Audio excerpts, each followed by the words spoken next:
সুধী দর্শকবৃন্দ, এই মুহূর্তে আপনারা এসকে নিউজ 14 সাথে যারা সম্পৃক্ত রয়েছেন সরাসরি আমাদের যারা চ্যানেলটি উপভোগ করুন তাদেরকে সবাইকে এসকে নিউজ 14 পক্ষ থেকে বিজয়ের মাসে আপনাদের রক্তিম শুভেচ্ছা অভিনন্দন। আজকে আমাদের এই বিজয়ের মাস শেষ প্রান্তে আমরা দাঁড়িয়ে এই যাদের বিনিময় এই দেশ স্বাধীন পেয়েছি সেই শহীদদের প্রতি আমরা শ্রদ্ধা নিবেদন করে এই বিজয়ের মাসে একটি কবিতা লাইন দিয়ে শুরু করতে চাই আমরা আজকের অনুষ্ঠানটি। বিজয়ের দিনে শুনি কার বাণী, ভয় নাই ওরে ভয় নাই, নিঃশেষে প্রাণ যে করিবে দান, ক্ষয় নাই তার ক্ষয় নাই। ধন্যবাদ সুধী। আজকে আমাদের আমন্ত্রিত অতিথি যিনি দীর্ঘদিন আমাদের চিকিৎসা সেবা মেডিকেল লাইন নিয়ে কাজ করে আসছেন, আমাদের অত্যন্ত এই সমাজের যে উজ্জ্বল নক্ষত্র এবং যিনি এফোর্ট ইন্টারন্যাশনাল সংস্থার ব্যবস্থাপনা পরিচালক এবং বিশিষ্ট মানবাধিকার কর্মী, মানবাধিকার সংস্থা national human rights health care সোসাইটির যিনি আন্তর্জাতিক বিশেষ সম্পাদক জনাব বেলাল হোসেন।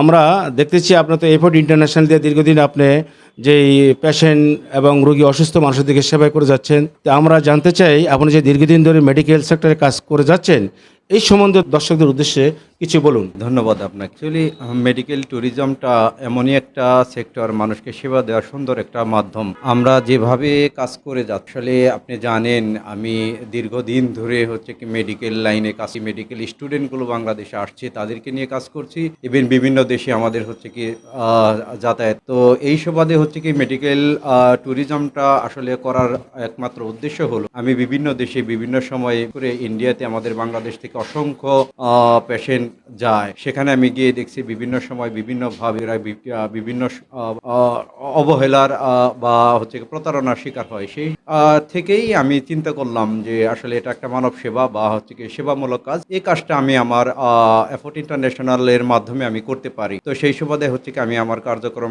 শুরু। তো যখন থেকে এই কার্যক্রমগুলো থেকেই আল্লাহর অশেষ মেহেরবানি বহু মানুষ আমার কাছে আসছে বিভিন্ন ভাবে, বিভিন্ন রোগের তথ্য নিয়ে আসছে যে আমি এই প্রবলেমগুলোতে আসি, আমি কিভাবে কোথায় গেলে কোন হসপিটালে গেলে কোন ডক্টর দেখালে আমি হচ্ছে কি এই সেবাটা পাবো, ভালো সেবাটা পাবো। আমরা আমাদের এফোর্ট ইন্টারন্যাশনালের মাধ্যমে আমরা তাদেরকে সঠিক গাইডলাইন দেওয়ার মাধ্যমে তাদেরকে সেবা দেওয়ার আপ্রাণ চেষ্টা করে যাচ্ছি। ধন্যবাদ জনাব বেলাল সাহেব। আমরা দেখতে পাচ্ছি আপনারা আবার এই মেডিকেল সেকশনে আপনারা ট্যুরিজম কাজ করে যাচ্ছেন, তো পেশেন্টদের কী সেবা দিচ্ছেন ট্যুরিজমে আপনারা? দেখেন, আসলে একটা পেশেন্ট যখন আসে আমাদের কাছে তারা বিভিন্ন ভাবে আসলে অসহায়ত্ব বোধ করে যে কিভাবে আমি একটা দেশ থেকে আরেকটা দেশে চিকিৎসা সেবা গ্রহণ করতে পারি। আসলে অনেকেই আছে যারা এই সম্পর্কে কিছুই জানে না, অনেক অশিক্ষিত লোক আছে যারা আসলে চিকিৎসা নিতে চায় ইন্ডিয়াতে, থাইল্যান্ডে, আপনার হচ্ছে সিঙ্গাপুরে, কিন্তু আসলে তারা কিভাবে ওখানে যাবে সেই বিষয়টা তাদের অবগত নয়। যখন আমাদের কাছে আসে আমরা তাদেরকে তাদের হিস্ট্রিগুলি নেই, তারা কি রোগে আক্রান্ত হচ্ছে, কি তারা বাংলাদেশে কোন কোন ডক্টরের কাছে দেখিয়েছে, কি কি রিপোর্ট আছে, এই রিপোর্টগুলো আমরা প্রথমত আমরা আমাদের নির্ধারিত হসপিটালে আমরা পাঠাই। তাদেরকে পাঠানোর পরে তাদের কাছ থেকে আমরা প্রাথমিক একটা ধারণা নেই এই রোগীর ক্ষেত্রে আমরা কি করতে পারি। তো ওই হসপিটাল থেকে যখন আমাদেরকে জানানো হয় এই পেশেন্টের এই সমস্যা, তার এখানে আসতে হবে, তাকে এই চিকিৎসা নিতে হবে, দেন আমরা তাদেরকে বলে থাকি যে আপনারা আমাদের নির্ধারিত যে হসপিটালগুলো আছে সেই হসপিটালে হচ্ছে কি আপনারা যাবেন, এই ডক্টরের কাছে যাবেন, আমরা সমস্ত সব কিছু ব্যবস্থা করে দিব। কিভাবে সমস্ত সব কিছু ব্যবস্থা করে দিব? দেখেন, একটা পেশেন্ট যখন আমাদের কাছে আসে তাদের সমস্ত রিপোর্টগুলো আমরা কালেকশন করি, কালেকশন করে যখন ওখানে পাঠাই ওই হসপিটাল আমাদেরকে একটা ইনভিটেশন দেয়, নির্দিষ্ট ডক্টরের একটা অ্যাপয়েন্টমেন্ট দেয়।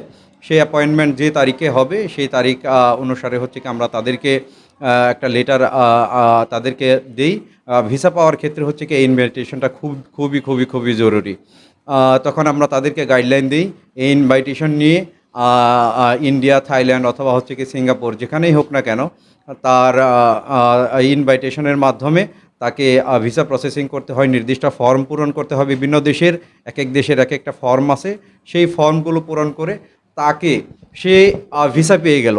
ভিসা পাওয়ার ক্ষেত্রে তাকে আমরা কিভাবে কি করব, সেই লোকটা তো জানে না, লেখাপড়া জানে না, আসলে কিভাবে ওখানে যাওয়ার পরে একটা এয়ারপোর্ট ক্রস করলে সে কিভাবে হসপিটাল যাবে। দেখেন, আমরা তাদের জন্য করে থাকি এয়ারপোর্টে যাওয়ার পরে সে যখন বের হবে আমরা হসপিটাল থেকে আমরা গাড়ির ব্যবস্থা করে থাকি, বিশেষ ক্ষেত্রে অ্যাম্বুলেন্সের ব্যবস্থা করে থাকি। আমাদের ড্রাইভার তার নাম প্লে কার্ড নিয়ে হচ্ছে দাঁড়িয়ে থাকে। সে তাকে কিচ্ছু করতে হবে না, জাস্ট গেট দিয়ে বের হবে, আমাদের লোকজন আমাদের লোক থাকবে, সে সরাসরি হচ্ছে কি হসপিটালে তাকে নিয়ে যাবে। হসপিটালে নিয়ে গিয়ে কোন ডক্টরের কাছে দেখাবে, কখন তার অ্যাপয়েন্টমেন্ট, সেই অ্যাপয়েন্টমেন্টকৃত ডাক্তারের কাছে হচ্ছে কি তাকে নিয়ে যাবে। তো ডাক্তার তাদের হচ্ছে কি তাদের মতো দেখে যদি কোনো চিকিৎসা সেবা টেস্ট বা অন্যান্য কোনো কিছু হচ্ছে কি দেয়, তারা তাদের মতো হচ্ছে তাদের কাছ থেকে এই সেবাটি নিয়ে থাকে। মনে করুন অনেক পেশেন্ট আছে বা অনেক অসুস্থ রোগী আছে যারা আপনার যাদের কোনো বিষয় নেই, তারা যদি ডাক্তার দেখাতে চায় বা ওই সময় আপনাদের ওই রোগীদের বা ওই পেশেন্টদের কীভাবে আপনার সেবা দিতে পারবেন? এটা দারুণ একটা প্রশ্ন করেছেন। আসলে অনেকেই তো আছে যারা ইন্ডিয়ান বা অন্যান্য দেশের ডাক্তার দেখাতে চায়, কিন্তু তাদের অনেক সময় ভিসা জটিলতা থাকে, অনেক সময় হচ্ছে কি তাদের পাসপোর্ট থাকে না। কিন্তু রোগ তো আসলে হচ্ছে কি পাসপোর্টের আশায় বসে থাকে না। তখন আমরা যে কাজটা করতে পারি, হচ্ছে কি ওই রোগীর আগের যে রিপোর্টগুলো আছে, সেই রিপোর্টগুলো আমরা ডাক্তারের কাছে আবার হচ্ছে কি ওই হসপিটালে প্রেরণ করি। তারপরে হচ্ছে কি আমরা ওই হসপিটালে ডক্টরের কাছ থেকে আমরা একটা টেলিমেডিসিনের জন্য হচ্ছে কি একটা অ্যাপয়েন্টমেন্ট নিই। সে ঘরে বসে ওই ডাক্তারকে হচ্ছে কি সে যদি দেখাতে চায়, ঘরে বসে সে এই স্বাস্থ্য সেবাটা সে নিতে পারে টেলিমেডিসিনের মাধ্যমে। ধন্যবাদ জানাব বেলাল সাহেব। আমরা আরেকটি পরবর্তী প্রশ্ন আমরা যাচ্ছি যে বর্তমানে আপনারা দেখছি এরপর ইন্টারন্যাশনাল থেকে আপনারা বিভিন্ন ইন্ডিয়াতে বা আপনারা থাইল্যান্ড যে কোনো দেশে পাঠাচ্ছেন। তো বর্তমানে সময় তো ইন্ডিয়াতে আপনারা ভিসা ঝামেলা সংক্রান্ত অনেক চলছে, বাংলাদেশিদের ভিসা দিচ্ছেন না। তো এটা কিভাবে আপনারা দেখছেন? আসলে এখন বর্তমান সময়টা আসলে খুবই আসলে একটু বাংলাদেশিদের জন্য আসলে যেমন খারাপ সময় চলছে, ইন্ডিয়ানদের জন্য হচ্ছে কি ইন্ডিয়ান হসপিটালদের জন্য হচ্ছে কি একটা খারাপ সময় তারা পার করছে। এটা আসলে হচ্ছে কি রাষ্ট্রীয়ভাবে গভর্নমেন্টের সাথে যে গভর্নমেন্টের একটা হচ্ছে কি যে সমস্যাটা তৈরি তারা মনে করছে। আসলে হচ্ছে কি আমরা যেটা দেখছি এটা হয়তো বা অল্প কিছুদিনের মধ্যেই খুবই দ্রুততম সময়ের মধ্যেই আশা করছি হচ্ছে কি এটা সমস্যার সমাধান হয়ে যাবে। বাংলাদেশের অসংখ্য রোগী যেমন বিপাকে আছে, ইন্ডিয়ান হসপিটালগুলো তারাও হচ্ছে কি সমভাবে হচ্ছে বিপদে আছে, বিপদের মধ্যেই হচ্ছে কি আছে। আশা করি অতি দ্রুত সময়ের মধ্যে এই সমস্যাটার সমাধান হয়ে যাবে। বিকল্প হিসেবে যারা ইন্ডিয়াতে যেতে পারছে না ভিসা বা জটিলতার কারণে, বিকল্প হিসেবে আসলে হচ্ছে কি এখন তারা থাইল্যান্ডের জন্য বা অন্যান্য দেশে যাওয়ার জন্য হচ্ছে কি চেষ্টা করতেছে। কারণ হচ্ছে রোগ তো এই যখন একটা পেশেন্ট খুবই জটিল রোগে আক্রান্ত হয়ে যায়, ইন্ডিয়াতে যাওয়ার জন্য যখন আমি উদ্বিগ্ন হয়ে থাকি, যখন আমি যেতে পারছি না, তখন আমাকে তো অন্য বিকল্প পথ বেছে নিতেই হবে। তার জন্য এখন হচ্ছে কি আমাদের থাইল্যান্ডের ভিসা জটিলতা নাই। যাদের হচ্ছে কি একটু পয়সা কড়ি আছে তারা থাইল্যান্ডের দিকেই এখন ঝুঁকছে। ধন্যবাদ জানাব বেলাল সাহেব। আমরা একটা পরবর্তী একটি প্রশ্ন আসতে চাই, যেন আমরা ইন্ডিয়া এবং বাংলাদেশের বিভিন্ন আমরা চ্যানেলে দেখতে পারতেছি যে ইন্ডিয়াতে যেসব রোগীরা যায় বিভিন্ন মেডিকেল টেস্ট করে, অনেক রিপোর্ট দেখি প্রতারণা, যারা আসলে এই রিপোর্টে ডাক্তারও দেখে না, যাতে এই রিপোর্টটা আসলে তার সাথে কোনো সম্পৃক্ত নাই।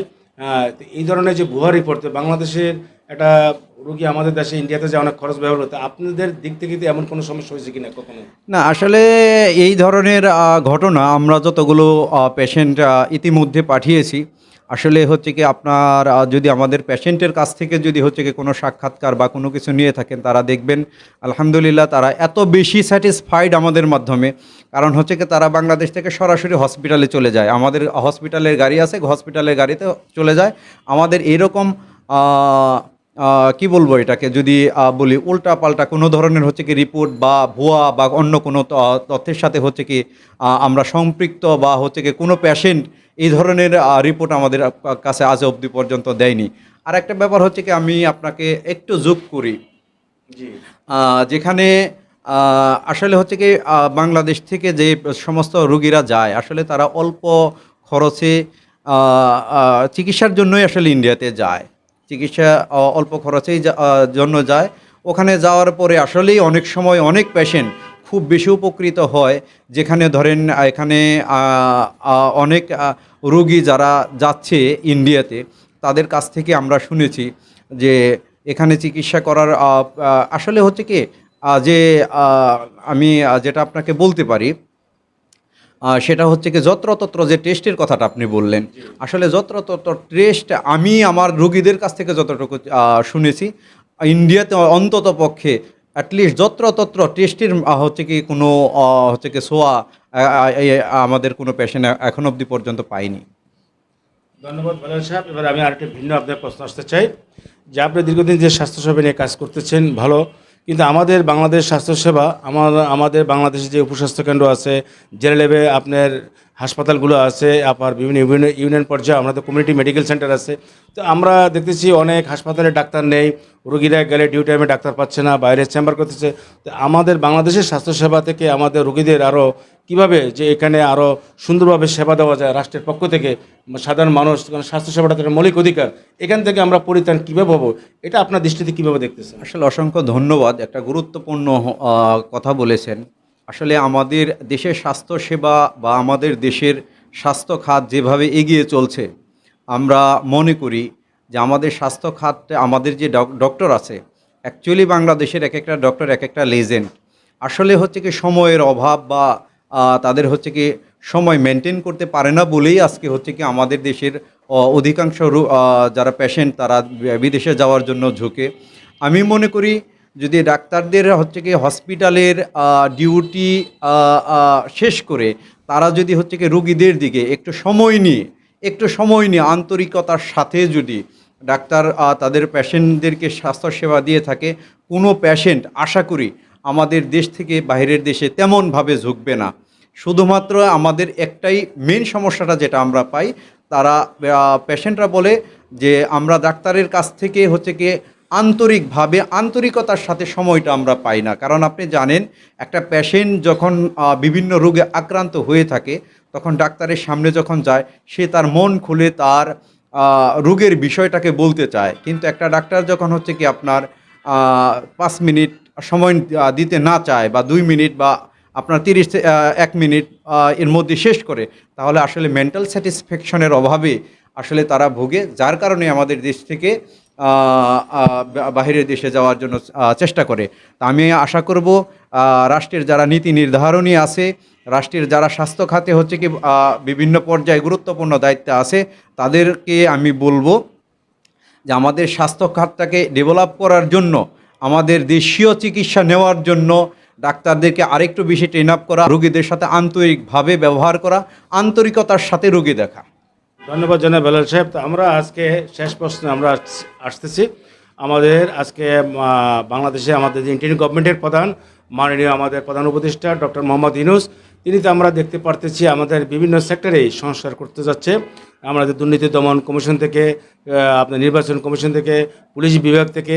তো আপনি তো স্বাস্থ্য নিয়ে কাজ করে আসছেন, মেডিকেল নিয়ে, তো স্বাস্থ্য মন্ত্রণালয়ে আপনার দৃষ্টিতে কোনো সংস্কার করার প্রয়োজন আছে কি না? দেখেন, আমি আমাদের মাননীয় প্রধান উপদেষ্টা ডক্টর ইউনূস স্যারের কথা বলবো। আসলে উনি অত্যন্ত বিচক্ষণ লোক। অবশ্যই সে হচ্ছে তার হাতের ছোঁয়ায় বিভিন্ন জায়গায় যে সংস্কারের হাত লেগেছে, আশা করি অতি দ্রুত সময়ের মধ্যে বাংলাদেশে বিভিন্ন সেক্টরে, বিশেষ করে স্বাস্থ্য সেক্টরে হচ্ছে কি এটা সংস্কারের অত্যাধিক ছোঁয়া লাগবে বলে আমি বিশ্বাস করি। আমি মনে করি স্বাস্থ্য খাতে যদি আমাদের মাননীয় প্রধান উপদেষ্টা সহ স্বাস্থ্য বিভাগের হচ্ছে কি যতজন ঊর্ধ্বতন কর্মকর্তা আছে, তারা যদি তাদের বিভিন্ন পর্যায়ে ডাক্তারদের সাথে একটা হচ্ছে কি বৈঠক করে যে কিভাবে আমাদের স্বাস্থ্য খাতটাকে আরও বেশি ডেভেলপ করা যায়, তাহলে আমার মনে হয় খুবই বিচক্ষণ ডক্টর যারা আছে আমাদের দেশে, তাদের কাছ থেকে একটা দিক নির্দেশনা নিয়ে আমাদের দেশকে এগিয়ে নেওয়ার জন্য তারা মোক্ষম ভূমিকা পালন করতে পারে বলে আমার বিশ্বাস। ধন্যবাদ জনাব বেলাল সাহেব। আপনি আজকে আমাদের দর্শক শ্রোতার উদ্দেশ্যে খুব গুরুত্বপূর্ণ বক্তব্য রেখেছেন, দিক নির্দেশনামূলক। আশা করব আমরা অচিরেই রাষ্ট্রের আমরা ইনশাল্লাহ একটা পরিবর্তন দেখতে পারবো। আপনাকে স্টুডিওতে আসার জন্য এসকে স্পটের পক্ষ থেকে আন্তরিক ধন্যবাদ এবং বিজয়ের মাসে রক্তিম শুভেচ্ছা, অভিনন্দন। আপনাকে অসংখ্য ধন্যবাদ আমাকে আজকে এই বিজয়ের মাসে আমাকে আমন্ত্রণ জানানোর জন্য। আমি এফোর্ট ইন্টারন্যাশনাল পক্ষ থেকে এসকে নিউজকে আন্তরিক মোবারকবাদ জানাই। এবং এসকে নিউজের শ্রোতা দর্শকদের উদ্দেশ্যে আপনি 1 মিনিট কিছু বলুন। আমি এসকে নিউজের দর্শক শ্রোতাদেরকে বলবো, আপনারা এসকে নিউজের চ্যানেলকে সাবস্ক্রাইব করবেন, আপনারা দেখবেন, আপনাদের মনের কথাগুলো এসকে নিউজে এসে বলতে পারবেন। ধন্যবাদ।